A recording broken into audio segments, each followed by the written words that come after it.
Welcome one and all, I'm Decoy, back with our new camp of the week, and this time we're checking out Doorless Carts Camp. He's got more of a themed camp kind of going on. Apparently his character was a member of the enclave, who did not agree with the route Modus was going, and decided to defect and become a raider, and thus the raider numbers grew ever stronger.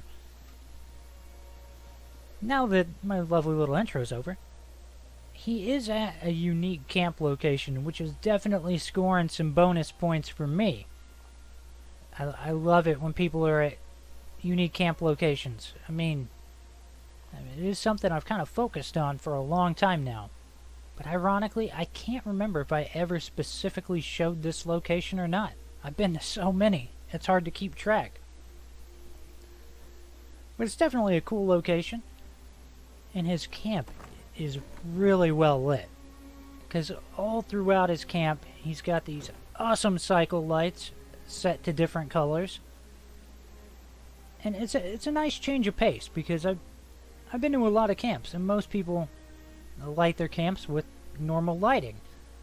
So to go through a camp where all of the lights are cycle lights is really cool.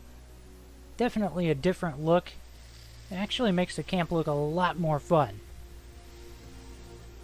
So let's head on up to the top where he's got this little guard tower, watchtower thing going on with a couple of turrets helping to protect the area. Because God knows, with your camp lit up like this, it's probably going to attract an enemy or two. Going to have to deal with them. So, really cool. Another thing I got to note about his camp is he did a really good job making sure that no part of his wall was too barren. He's got plenty of wall displays up. Well, I don't mean like wall like weapon display, I mean camp items on the wall. You know what I meant.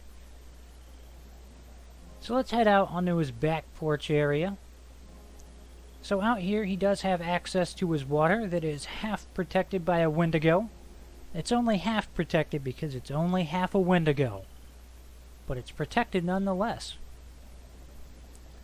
So nice little outdoor area right there. But then when you head on top of his house, this entire area is open to the elements, but it provides some really cool lighting as the cycle lights actually come through the floor.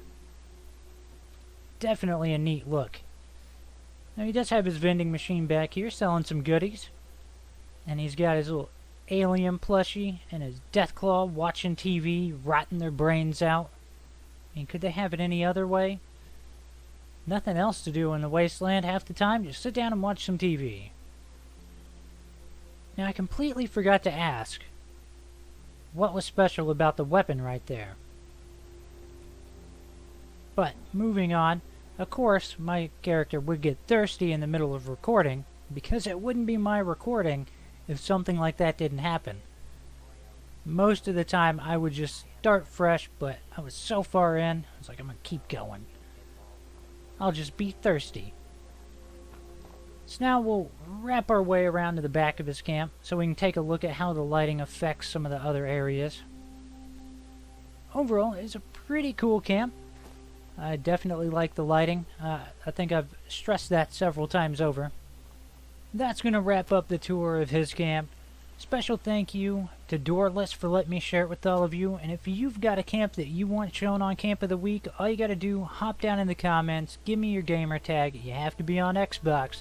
I hope you've enjoyed this. As usual, please remember to like, sub, and share.